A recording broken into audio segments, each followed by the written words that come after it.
how to make a homemade waterfall.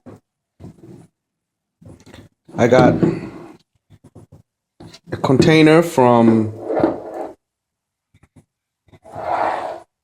just one of the stores. I got two containers. So I got one of these and I got this one and I got some silicone. And what I did was I cut a hole and bolted it down to the other one. As you can see, I cut a hole through there and then I put some silicone on it. You were using it. And then I got it. Same thing with the holes here.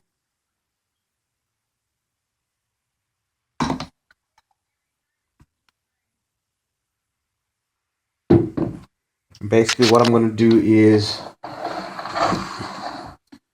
I'm going to attach the hose from the pump to this and then have the water run through, and it's going to flow out here and down the waterfall coming through here. I'm going to close the top. I'm going to put a sponge in it and then close the top and see how it works. This cost me about, let's see, that was $1.50. This was $5. That was 98 cents. The silicone was about $2. And of course, the screws were about $1 from the Home Depot.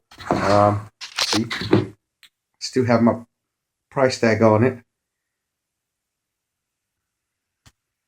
And basically, I have a homemade pond waterfall. I'm going to test it out tomorrow. I don't expect it not to work. Should work fine. I might put a sponge in it there. I might not. Just, let it run. Because I already have a filter, so I don't really need anything else. And hopefully that should work. All right. Good one.